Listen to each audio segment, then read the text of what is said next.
Hello दोस्तों, मेरा नाम अंकित कुमार है और मैं आप लोग का फिर से स्वागत करता हूं हमारे इस YouTube channel study with fun में।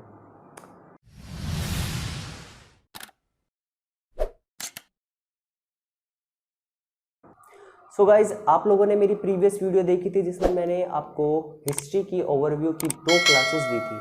ठीक है, उनका लिंक आपको इस वीडियो के डिस्क्रिप्शन में भी मिल जाएगा। ठीक है, इसके अलावा जो हमारा टॉपिक चल रहा था वो चल रहा था ईवीएस चल रहा था। ईवीएस की 5 क्लासेस हो चुकी थी, मे बी 5 to 6 हो चुकी थी।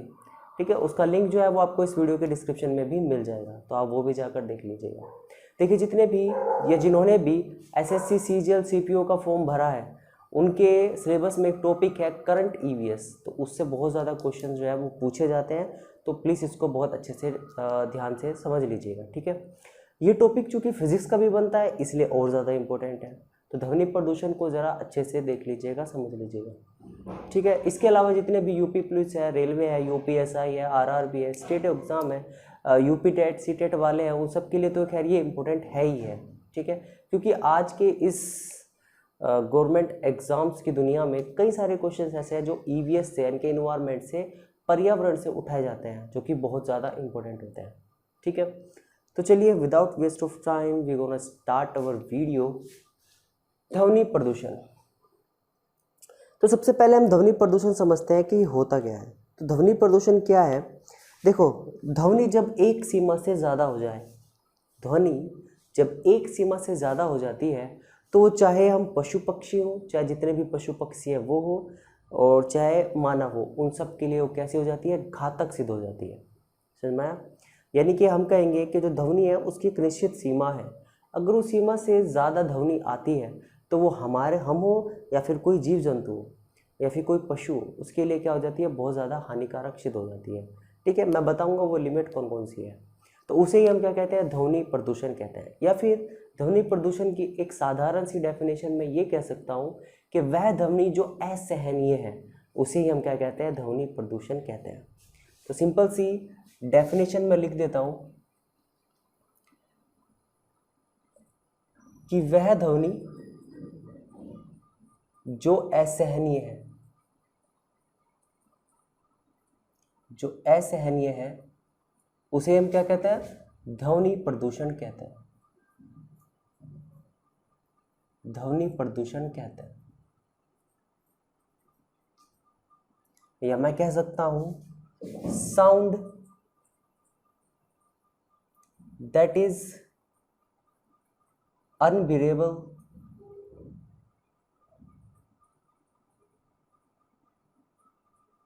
is called what? Sound pollution, noise pollution।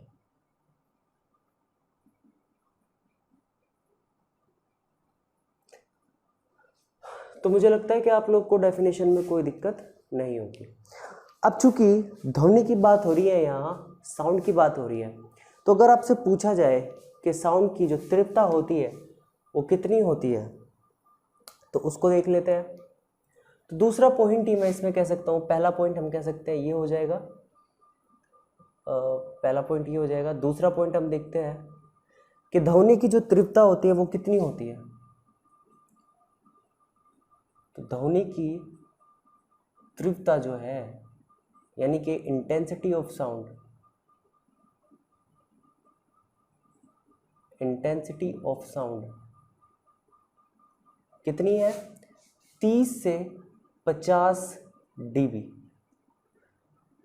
एक मिनट, पहले ये देखो कि जो ध्वनि की तीव्रता है वो मापते किस में है? डेसिबल में। किस में मापते हैं? डेसिबल। या फिर इसको बेल भी कहते हैं, ये भी याद रखना। ठीक है, और इसको डिफाइन करते हैं डीबी से। ये शॉर्ट फॉर्म है किसमें? डीबी में। अगर मैं आपसे कहूँ कि एक सामान्य व्यक्ति के लिए ध्वनि की तीव्रता कितनी होती है, यानी कि कितने डीबी तक की जो ध्वनि है या ध्वनि की तीव्रता है या ध्वनि तरंगों को वो सुन सकता है, तो मैं कह सकता हूँ कि एक सामान्य व्यक्ति के लिए, एक सामान्य व्यक्ति के लिए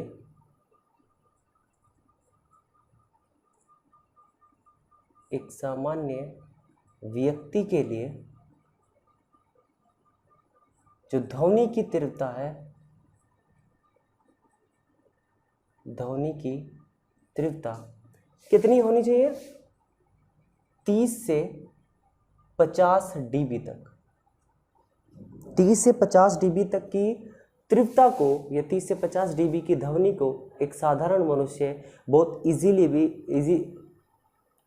बहुत अच्छे तरीके से सुन सकता है। dB यानी कि 30 से 50 dB तक की ध्वनि को एक साधारण मनुष्य बहुत अच्छे से सुन सकता है। ठीक है, बहुत बार पूछा जाता है, याद रखना। ऑप्शन में ज़रूरी नहीं है कि आपको 30-50 मिले, ऑप्शन में आपको 30 भी मिल सकता है, 35 भी मिल सकता है, 40 भी मिल सकता है, 45 भी मिल सकता है, मैक्सिमम 50 भी मिल सकता है। तो ये आपको देखना है कि क्वेश्चन में है क्या। ठीक है, तो उसी को ही हम क्या कहते हैं, ये क्या है, एक सामान्य व्यक्ति ध्वनि की तीव्रता को इसमें बहुत अच्छे से सुन सकता है। या फिर मैं आपको एक पॉइंट इसमें और बता सकता हूँ कि 30 से 50 dB का मतलब क्या है कि एक साधारण मनुष्य के लिए 20 हर्ट्ज से 20,000 हर्ट्ज तक की ध्वनि तरंगों को सुन सकता है। ध्वनि तरंगों को, यानी कि जो साउंड वेव होती है, उनको सुन सकता है।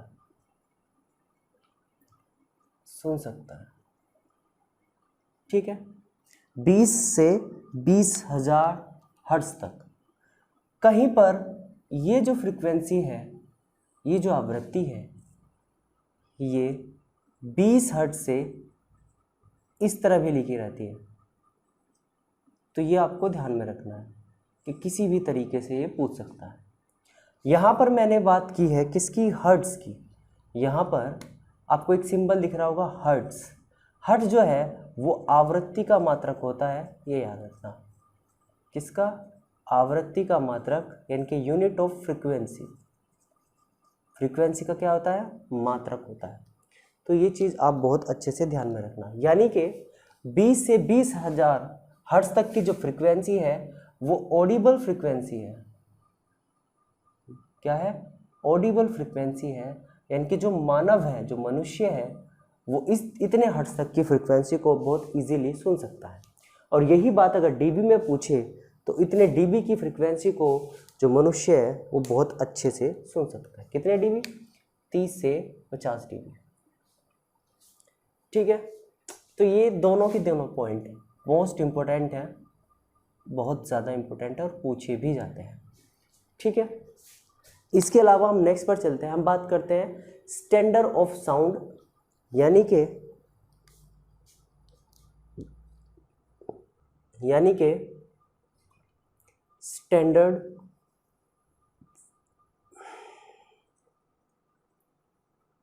Standard of noise pollution. Standard of noise pollution यानी कि ध्वनि प्रदूषण के मानक। बहुत ज़्यादा इम्पोर्टेंट है, तो थोड़ा ध्यान से समझिएगा।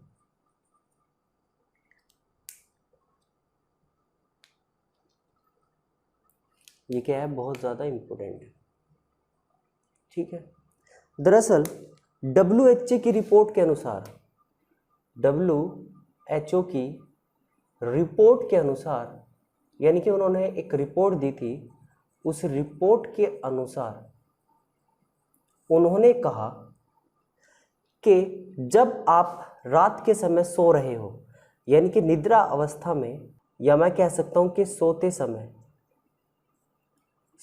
समय आसपास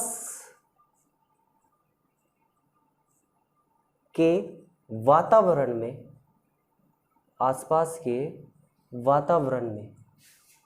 ध्वनि की तीव्रता कितनी होनी चाहिए? ध्वनि की तीव्रता कितनी होगी?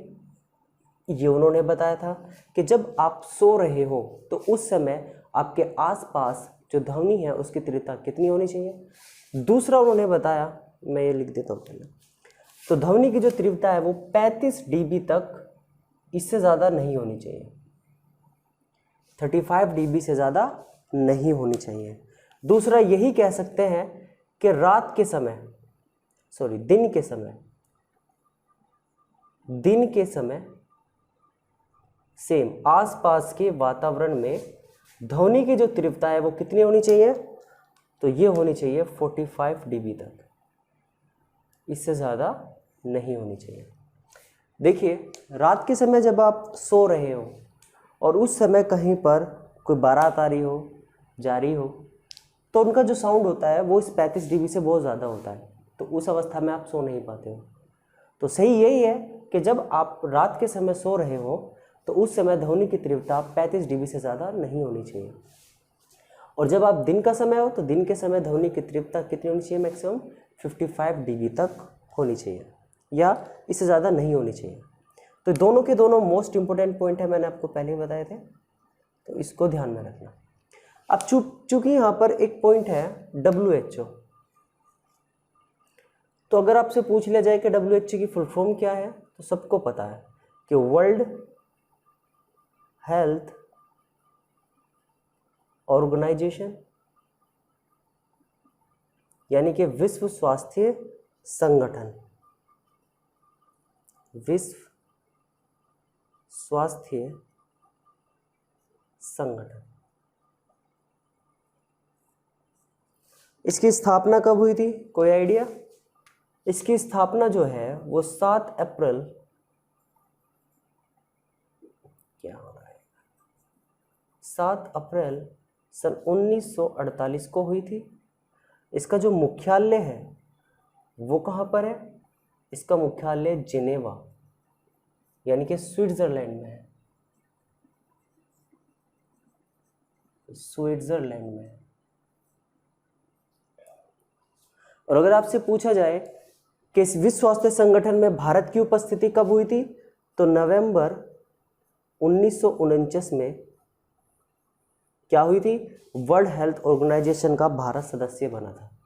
यानी कि WHO ने क्या किया था, WHO के साथ क्या हुआ था, शामिल हुआ था, कौन, भारत। ठीक है, तो ये सब चीज़ें जो मैंने आपको बताई, ये बेसिक इन्फॉर्मेशन बताई है मैंने किसके बारे में, ध्वनि प्रदूषण के बारे में। तो ये सारी की सारी चीज़ें बहुत इंपॉर्टेंट है। अगर आपने इनको अच्छी तरीके से देख लिया, सुन लिया, तो काफ़ी अच्छी बात है। अगर नहीं समझा और ना ही इनको देखा है तो प्लीज़ देख लो और समझ लो।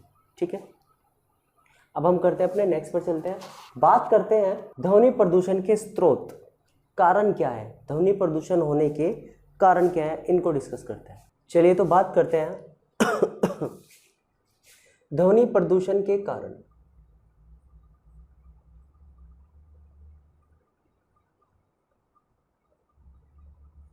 यानी कि मैं कह सकता हूं causes of sound pollution, noise pollution.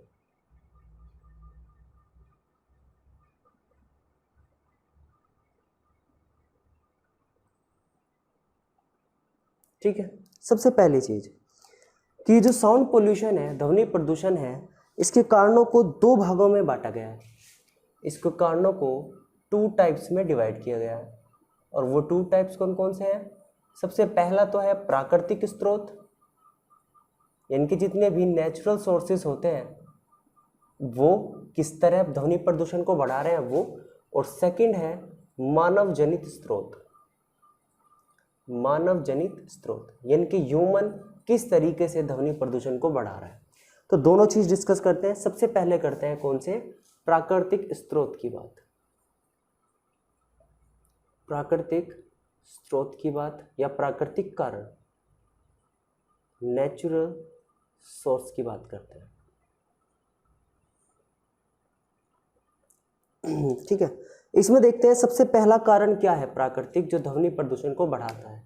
तो इसमें सबसे पहला कारण आता है और वो है बादलों की गड़गड़ाहट,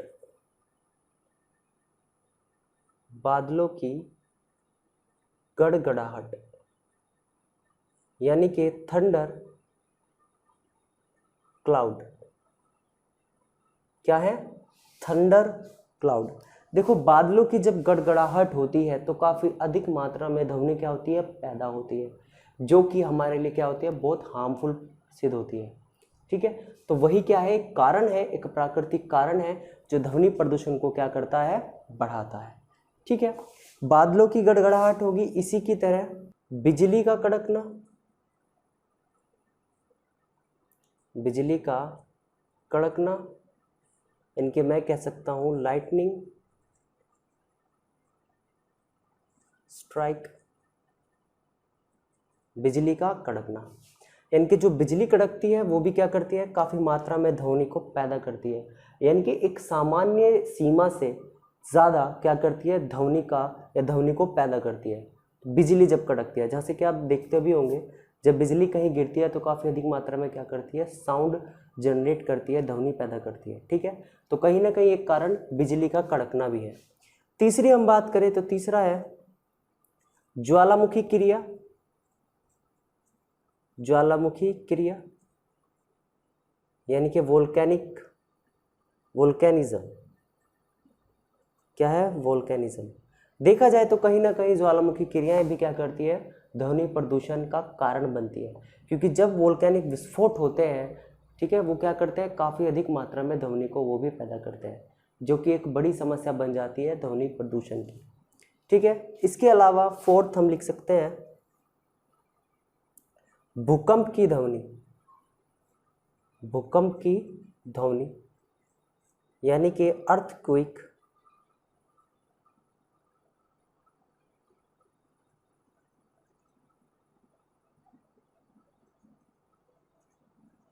अर्थक्वेक साउंड।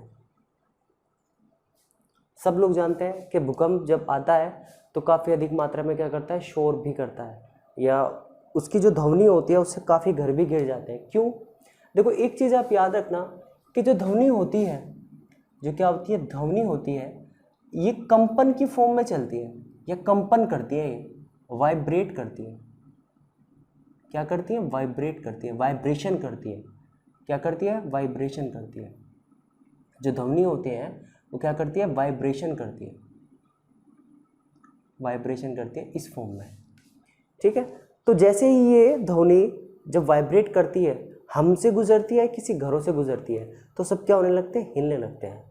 और अगर ह्यूमंस को ध्वनि प्रदूषण में ज़्यादा हो जाए, या ध्वनि प्रदूषण क्या हो जाए, ज़्यादा हो जाए, तो हार्ट अटैक भी हो सकता है, या हार्ट डिजीज भी हो सकती है।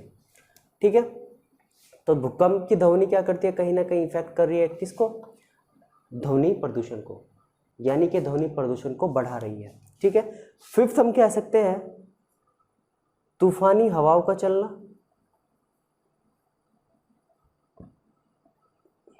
तूफानी हवाओं का चलना, या तूफानी हवाओं की ध्वनि, तूफानी हवाओं की ध्वनि यानी कि the sound of stormy wind, the sound of stormy wind. ठीक है, आप लोग देखते भी होंगे कि बहुत अधिक मात्रा में जब हवाएं चलती हैं तो काफ़ी साउंड करती हैं, काफ़ी आवाज़ें करती हैं, तो वो भी कहीं ना कहीं क्या करती है, ध्वनि प्रदूषण का कारण ही बनती है। ये सारे थे प्राकृतिक स्रोत जो मैंने भी आपको बताए।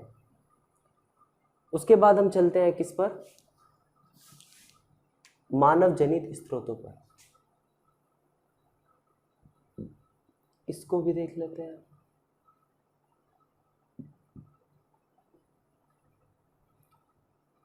इसको हम कह सकते हैं ह्यूमन सोर्सेस।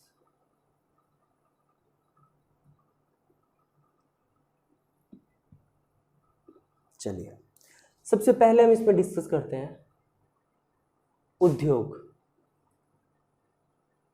यानी कि इंडस्ट्री।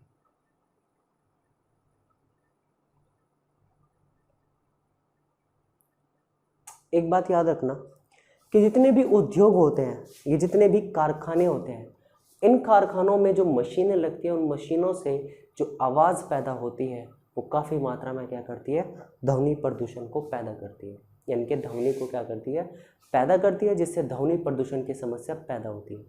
सपोज कीजिए उसी कारखाने में जो मशीन लगी है और उस मशीन के और वो मशीन बहुत ज़्यादा आवाज़ कर रही है, और उसी के पास एक आदमी खड़ा है जो उसके साथ काम कर रहा है, या फिर उसी मशीन पर क्या कर रहा है, काम कर रहा है, और वो बहुत ज़्यादा आवाज़ कर रही है। ठीक है, यानी कि एक सामान्य सीमा से, एक सामान्य स्थिति से काफ़ी मात्रा में साउंड को क्या कर रही है, पैदा कर रही है। तो क्या होगा ये कि वो जो इंसान है उसको सुनना क्या हो जाएगा, कम हो जाएगा, यानी कि धीरे धीरे उसकी जो सुनने की क्षमता है वो क्या हो जाएगी, कमज़ोर हो जाएगी। तो इसलिए उनको प्रॉपर इक्विपमेंट के साथ वहाँ पर भेजा जाता है। तो इन उद्योगों से निकलने वाली जो ध्वनि है वो काफ़ी मात्रा में क्या करती है, ध्वनि प्रदूषण को पैदा करती है। समझ में आया? तो हम लिख सकते हैं इसमें कारखानों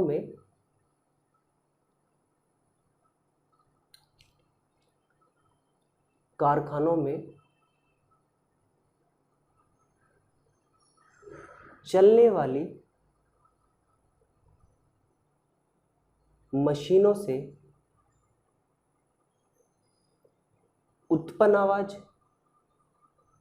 या उत्पन्न ध्वनि ही क्या कहलाती है, जो क्या करती है, ध्वनि प्रदूषण को पैदा करती है। Sound from machine running in factories, वो क्या करती है, इन उद्योगों में क्या करती है, या इन उद्योगों में लगी जो मशीन है वो काफ़ी मात्रा में क्या करती है, ध्वनि को पैदा करती है और ध्वनि प्रदूषण को फैलाने का एक कारण बनती है, कोज बनती है। अब चूंकि जो ध्वनि प्रदूषण है ये हम कह सकते हैं जो उद्योग है ये अत्यधिक मात्रा में शहरों में स्थित है, तो हम कह सकते हैं कि शहरों में ध्वनि प्रदूषण क्या होगा, सबसे ज़्यादा होगा। हम कह सकते हैं कि शहरों में ध्वनि प्रदूषण ज़्यादा होगा। क्या होगा, ज़्यादा होगा, क्योंकि इन मशीनों की मात्राएं क्या होती है, शहरों में सबसे ज़्यादा होती है। ठीक है, अगर मैं बात करूं कि ये जितने भी उद्योग हैं, ये जितने भी क्या है, उद्योग है, इन उद्योगों में जो कारखानों, इन उद्योगों के कारखानों में जो मशीनें लगी हुई हैं ये कितने डीबी तक की ध्वनि को पैदा करती है, ये इन मशीनों में ध्वनि की तीव्रता कितनी होती है। तो इन मशीनों में जो ध्वनि की तीव्रता होती है, इनके इंटेंसिटी ऑफ साउंड होती है वो लगभग 50 से 70 डीबी तक होती है। याद रखना, इंपॉर्टेंट पॉइंट है। हम कह सकते हैं कि उद्योगों में जो साउंड पैदा होती है, जो ध्वनि पैदा होती है, उसमें ध्वनि की जो तीव्रता है वो 50 से 70 डीबी तक होती है। इसलिए हानिकारक है क्योंकि 50 तक तो हमारी सामान्य स्थिति है, 60 पर आपके कान जैसे दर्द करने लगेंगे। शायद आपकी, अगर आप डेली कुछ ऐसा काम कर रहे हैं या डेली ऐसे उद्योगों में काम कर रहे हैं जिसमें ध्वनि की तीव्रता इतनी ज़्यादा है, तो ऑब्वियस सी बात है आपकी सुनने की क्षमता भी कमज़ोर हो सकती है। ठीक है, तो ये था पहला रीज़न कि मानव किस तरीके से ध्वनि प्रदूषण को बढ़ा रहे हैं। बात करते हैं सेकंड की। सेकंड है परिवहन, यानी कि जितने भी ट्रांसपोर्ट है,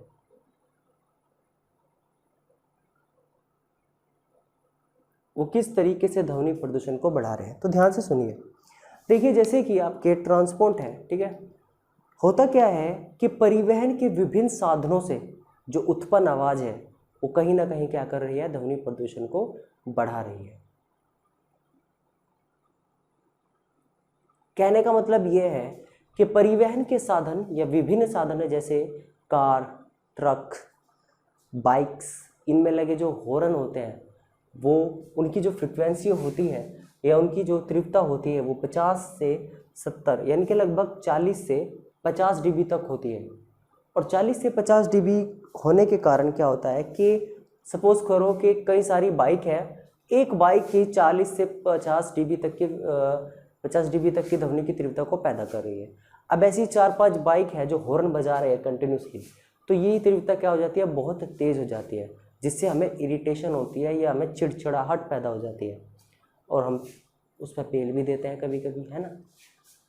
तो क्या होता है, तो परिवहन का मतलब क्या है कि जितने भी परिवहन के साधन हैं उन साधनों से निकलने वाली ध्वनि क्या करती है, ध्वनि प्रदूषण को पैदा करती है या उत्पन्न करती है। तो सिंपल सा पॉइंट हम इसमें लिख देंगे कि परिवहन के विभिन्न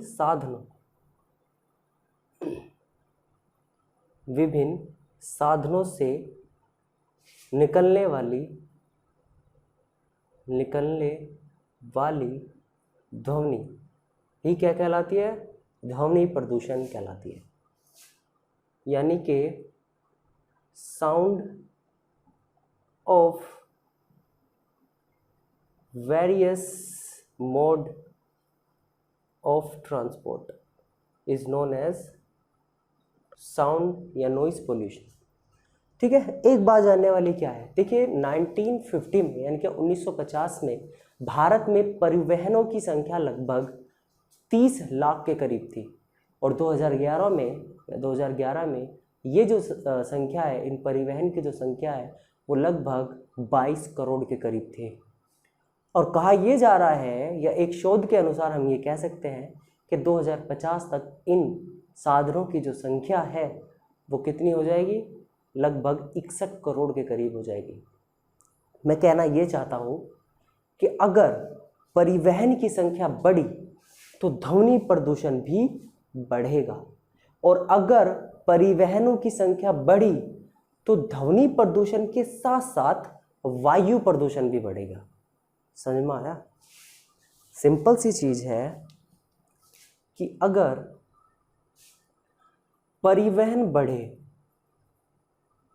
ज़्यादा हो, तो सिंपल सी चीज़ है कि ध्वनि प्रदूषण भी बढ़ेगा।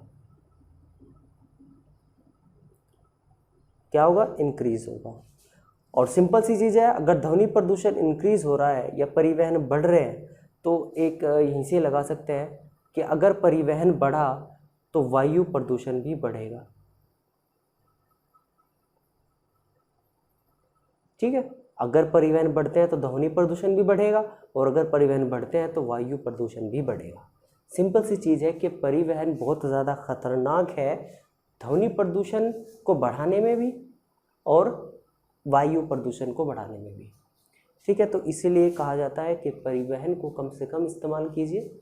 अगर आप सपोज़ कीजिए 400 मीटर या 500 मीटर जा रहे हो तो बाइक का इस्तेमाल ना करके साइकिल या पैदल चले जाओ भाई। ठीक है, इससे क्या होगा? एक तो नॉइस नहीं होगी, ऊपर से जो पेट्रोल आप यूज़ कर रहे हो वो हमारे जो वायुमंडल है उसमें मिलकर ऑक्सीजन को कम नहीं करेगा। ठीक है, यानी कि ऑक्सीजन की मात्रा क्या रहेगी? नियत रहेगी। साथ में जो हानिकारक गैसें होती है उनको नहीं बढ़ाएगा। ठीक है, तो इस चीज़ का ध्यान रखना बहुत ज़रूरी है। और अगर आपसे बात की जाए कि परिवहन से ध्वनि की या परिवहनों में ध्वनि की तीव्रता कितनी होती है, तो परिवहनों में ध्वनि की जो तीव्रता है वो 40 से 50 dB तक होती है। ठीक है, तो ये थे 2 पॉइंट्स ऑफ किसके? मानव जनित स्रोत के। कुछ और रह गए हैं वो मैं लिख देता हूँ। ठीक है, तो इसको बहुत अच्छे से समझ लेना भाई, दोनों के दोनों इम्पोर्टेंट है। ठीक है, मेरी तबीयत आज ख़राब है, तो अगर आपको थोड़ी इरिटेशन हो रही होगी मेरे साउंड से तो प्लीज़ फॉरगिव मी। लेक्चर को पर पूरा देख लेना। ठीक है, तो बात करते हैं हम थर्ड की। तीसरा आता है मनोरंजन के साधन। मनोरंजन के साधन, ये हम कह सकते हैं एंटरटेनमेंट इक्विपमेंट।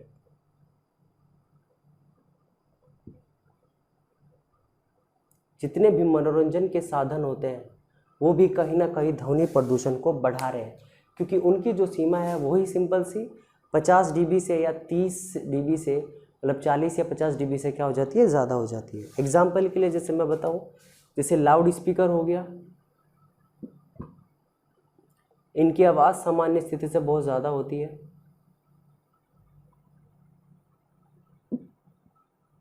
डीजे हो गया,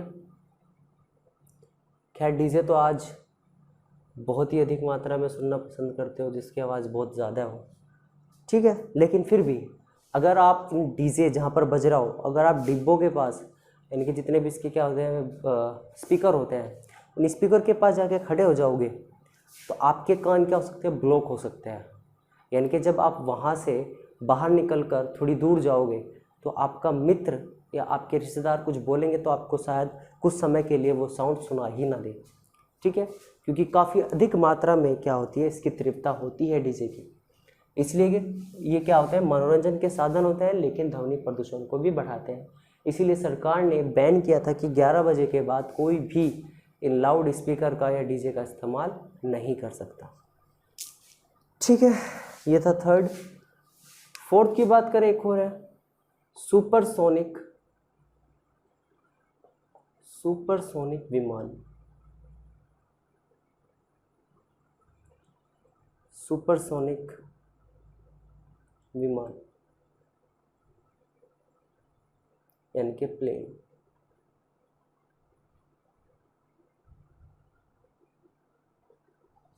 विमान यानी कि सुपरसोनिक विमान ध्वनि प्रदूषण को कहीं ना कहीं बढ़ाने में क्या करते हैं, सहायता करते हैं। देखो जैसे भी आप, चलो सुपरसोनिक को एक अलग फेज में रखो। सपोज कीजिए अगर आप किसी एयरपोर्ट पर ही है तो वहाँ पर भी आप देखते होंगे कि जब हवाई जहाज़ टेक ऑफ करता है तो काफ़ी मात्रा में, या रनवे पर होता है तो काफ़ी मात्रा में क्या करता है, आवाज़ करता है ना। तो वो कहीं ना कहीं क्या करता है, ध्वनि प्रदूषण को बढ़ाता है, समझ में आया।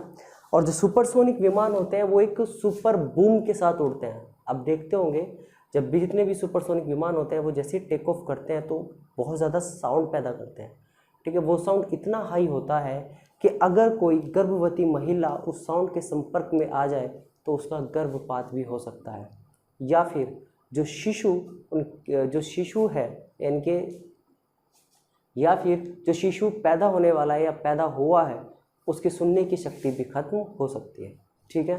तो वो इतना ज़्यादा खतरनाक होता है। अगर मैं बात करूँ तो जितने भी सुपरसोनिक विमान होते हैं इनमें जो ध्वनि की तीव्रता होती है, वो 120 से 140 dB तक होती है। देखा कितनी ज़्यादा होती है, इसलिए ये क्या होती है, ज़्यादा खतरनाक होती है, ठीक है। तो ये सब सारे जो मैंने आपको बताए, या फिर अगर आपसे पूछा जाए कि मैक्सिमम ध्वनि की तीव्रता कितनी हो सकती है, अगर आपसे पूछा जाए कि अधिकतम, ये नोट में लिख लेना आप, बहुत ज़्यादा इम्पोर्टेंट है, ठीक है। अगर आपसे पूछा जाए कि अधिकतम ध्वनि की तीव्रता कितनी हो सकती है, तो अधिकतम ध्वनि की जो तीव्रता है वो कितनी होती है, वो लगभग 180 से 195 dB तक होती है। 180 से 195 dB तक होती है, और ये केवल सोनिक बूम ही पैदा कर सकता है, ठीक है। तो ये थे जो मैंने अभी आपको बताए, ये सारे के सारे थे कारण कि ध्वनि प्रदूषण पैदा कैसे हो रहा है। अब देखते हैं हम कि ध्वनि प्रदूषण के प्रभाव क्या क्या है। कहने का मतलब ये है कि अगर आप लोग इस या इतने dB तक की ध्वनि की तीव्रता के संपर्क में आते हो तो उसका क्या प्रभाव पड़ेगा, यानी कि मानव पर इस ध्वनि प्रदूषण का क्या प्रभाव पड़ेगा। तो अब हम ये चीज़ पढ़ते हैं, ठीक है। चलिए तो अब देखते हैं ध्वनि प्रदूषण के प्रभाव।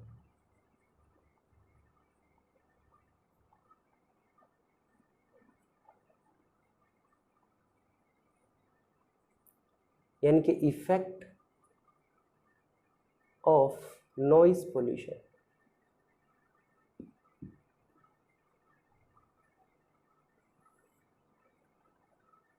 इफेक्ट ऑफ नॉइज पोल्यूशन, सबसे पहली चीज़ क्या है जानने वाली, कि ध्वनि प्रदूषण का प्रभाव जो है वो बेसिकली 4 तरह की चीज़ों पर सबसे ज़्यादा पड़ता है, या हम कह सकते हैं कि इसके 4 प्रकार हैं,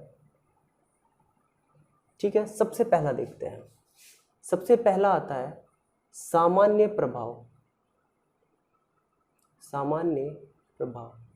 या नॉर्मल इफेक्ट।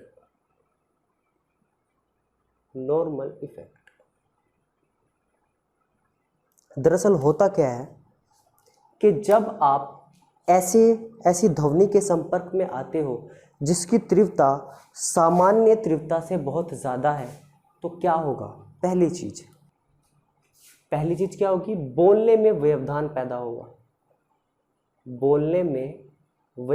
पैदा होगा, यानी कि साउंड इंटरफेरेंस होगा। क्या होगा, साउंड इंटरफेरेंस होगा। भाई अगर ध्वनि बहुत ज़्यादा है तो क्या आप जो बोलोगे वो सामने वाला सुन पाएगा, नहीं सुन पाएगा ना, तो बोलने में व्यवधान पैदा होगा। इसके अलावा और क्या कह सकता हूँ मैं, चिड़चिड़ापन आ जाएगा, चिड़चिड़ापन पैदा हो जाएगा, इरिटेबिलिटी होगी,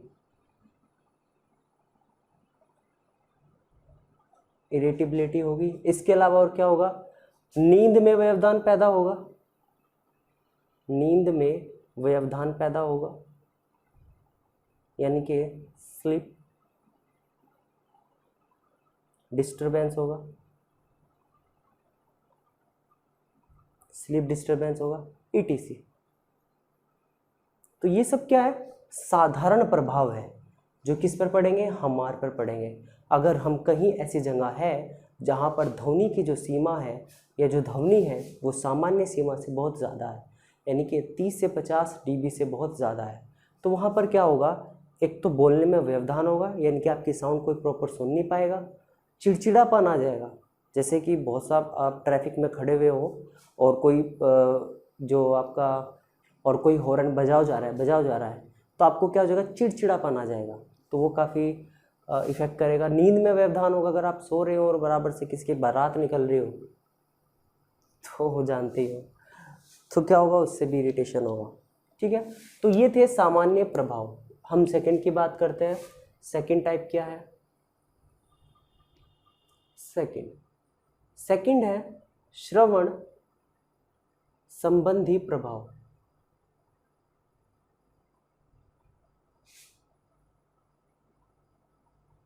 यानी कि auditory effect.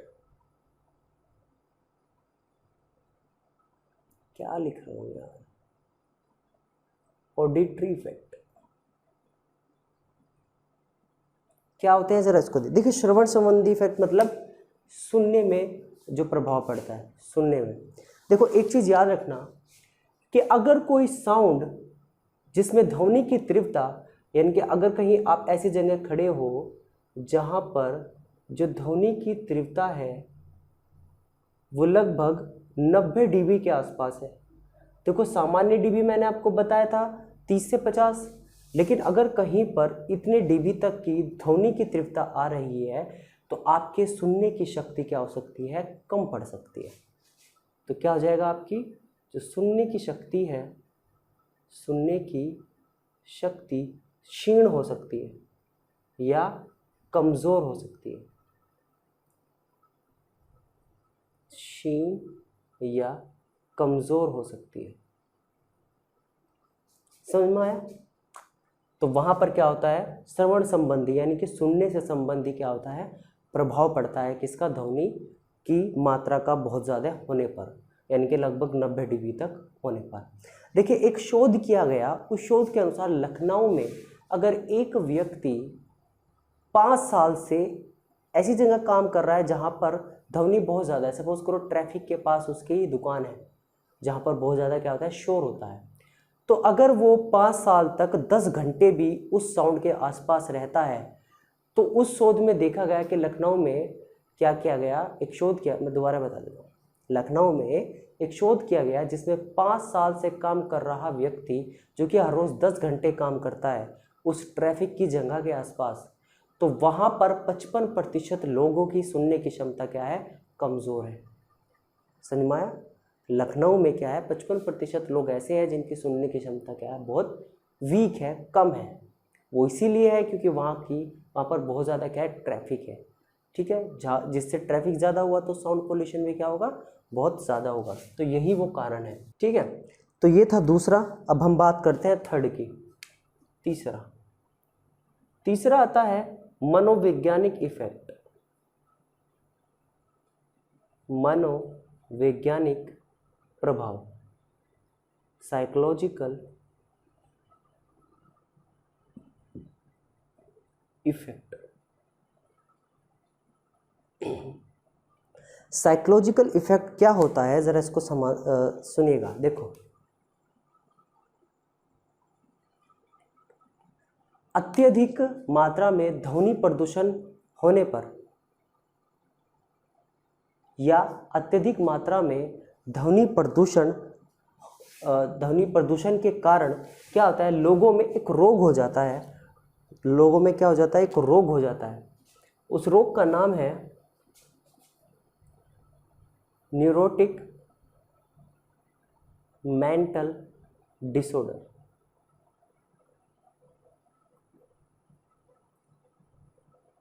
Neurotic mental disorder, ये रोग हो जाता है। कहने का मतलब ये है कि मांसपेशियों में खिंचाव पैदा हो जाता है ना, या फिर मांसपेशियों में तनाव या खिंचाव पैदा हो जाता है। यहाँ लिख सकता हूँ मैं कि जो मांसपेशियाँ होती है,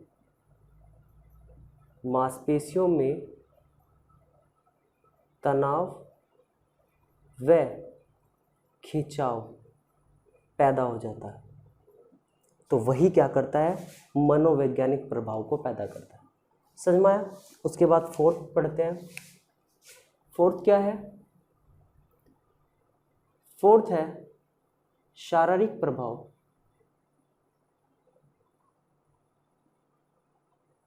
फिजिकल इफेक्ट। देखिए फिजिकल इफेक्ट कैसे, नंबर 1 यानी कि हमारे शरीर पर क्या इफेक्ट डालता है। पहला, उच्च रक्तचाप होगा, यानी कि हाई ब्लड प्रेशर हो जाएगा या हाई ब्लड प्रेशर की समस्या पैदा हो जाएगी। और हृदय रोग हो जाएंगे, हृदय रोग हो जाएंगे, यानी कि हार्ट डायजीज हो जाएगी। यही नहीं, हार्ट अटैक की समस्या भी पैदा हो सकती है। क्या हो सकती है? हार्ट अटैक की समस्या भी पैदा हो सकती है। मैंने कहा था वाइब्रेट करती है, जो ध्वनि है वो वाइब्रेट करती है, तो हार्ट को कहीं ना कहीं क्या करेगी, इफेक्ट करेगी। इसके अलावा आंखों की पुतलियों में खिंचाव पैदा हो जाता है। आंखों की पुतलियों में खिंचाव पैदा हो जाता है, इनकी स्ट्रेच ऑफ आई पिपल्स हो जाती हैं। आंखों की पुतलियों में क्या हो जाता है, खिंचाव पैदा हो जाता है। मानसिक तनाव पैदा हो जाता है, मानसिक तनाव भी पैदा हो सकता है, मेंटल स्ट्रेस पैदा हो सकता है, ईटीसी। ये सारे क्या है जो हमारे शरीर पर क्या डालते हैं, प्रभाव डालते हैं, इफेक्ट डालते हैं। ये सारे वो हैं। तो ये 4 तरह के प्रभाव हैं। अगर ध्वनि प्रदूषण ज़्यादा है तो ये 4 तरह के प्रभाव देखने को मिलते हैं। ठीक है, तो ये थे प्रभाव। अब ज़रा देखते हैं कि हम ध्वनि प्रदूषण को नियंत्रित कैसे कर सकते हैं, यानी कि ध्वनि प्रदूषण को कंट्रोल कैसे कर सकते हैं। क्या आपके पास कोई आइडिया है? बहुत इंपॉर्टेंट पॉइंट है कि आप ध्वनि प्रदूषण को कंट्रोल कैसे करोगे। तो नेक्स्ट टॉपिक यही पढ़ते हैं।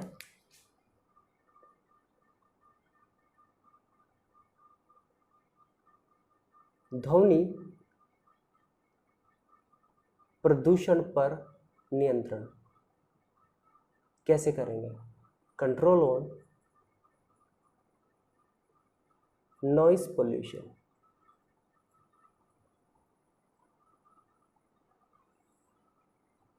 तो देखिए सिंपल सी चीज है, क्या कि अगर हम क्या करें, जितने भी हरे वृक्ष होते हैं, जितने भी क्या होते हैं, हरे वृक्ष होते हैं, उनको एक सीरीज में लगा दो। यानी कि जितने भी हरे वृक्ष होते हैं, ग्रीन प्लांट होते हैं, उनकी एक कतार खड़ी कर दो। ठीक है, तो वो कतार क्या करेगी, ध्वनि प्रदूषण को एब्जॉर्ब करेगी, अवशोषित करेगी।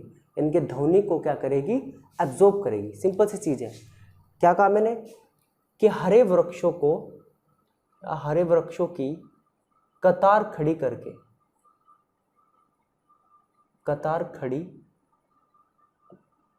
करके यानी कि bye vertical line of green plant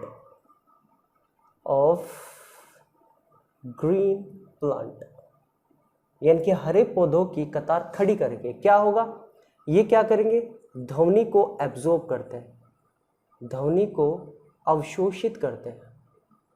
क्या करते हैं, ध्वनि को अवशोषित करते हैं,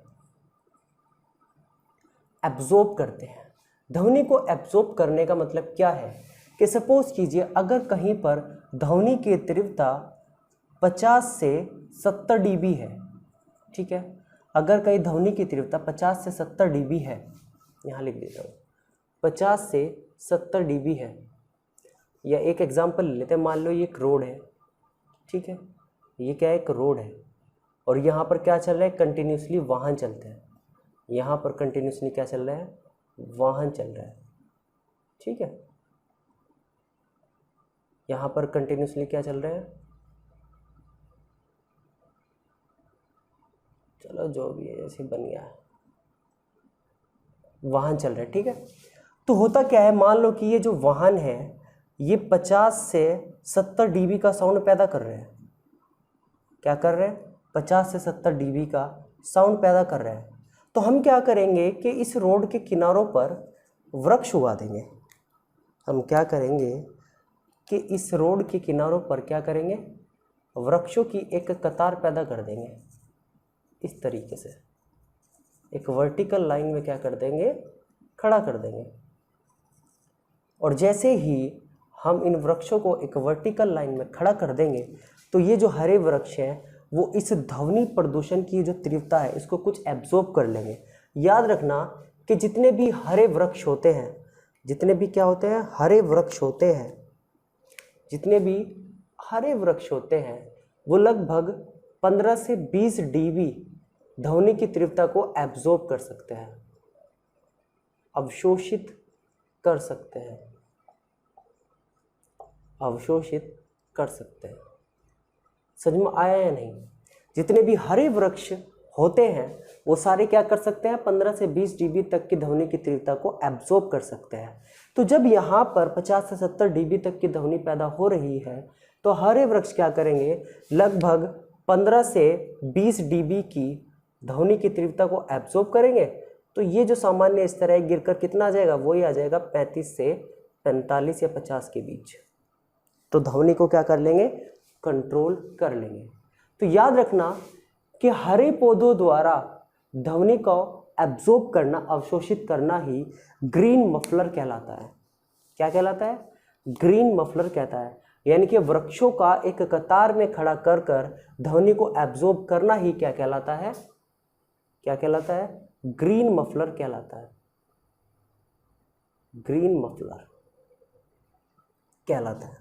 बहुत बार पूछा जाता है कि ग्रीन मफलर किससे संबंधित है, तो ग्रीन जो मफलर है वो ध्वनि प्रदूषण से संबंधित है। और संबंधित किस लिए है, क्योंकि ये ध्वनि को क्या कर सकता है, एब्जॉर्ब करता है। यानी कि ये वो प्रोसेस है जिसमें जो वृक्ष होते हैं वो ध्वनि को क्या करते हैं, एब्जॉर्ब करते हैं। तो यही है ग्रीन मफलर, ठीक है। तो ये थे कारण, यानी कि कह सकता हूँ कि केवल इसी के द्वारा हम क्या कर सकते हैं, ध्वनि प्रदूषण को नियंत्रित कर सकते हैं।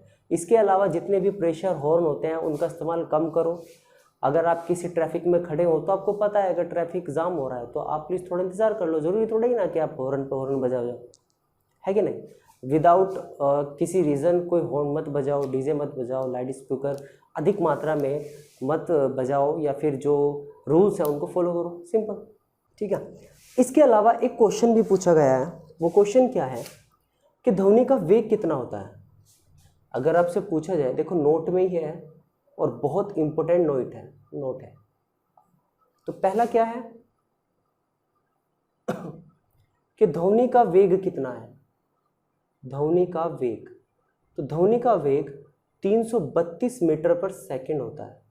बहुत बार पूछा गया है, कभी चेंज नहीं होता, हमेशा इतना ही रहता है, 332 मीटर पर सेकेंड। अगर आपसे पूछा जाए कि फुसफुसाहट में ध्वनि की तीव्रता कितनी होती है, फुसफुसाहट में ध्वनि की तीव्रता कितनी होती है, अगर आपसे ये चीज़ पूछी जाए तो क्या बताओगे, तो 20 से 30 dB फुसफुसाहट की आवाज़ होती है। अगर आपसे पूछा जाए कि प्राण घातक प्राणघातक ध्वनि की तीव्रता कितनी होती है?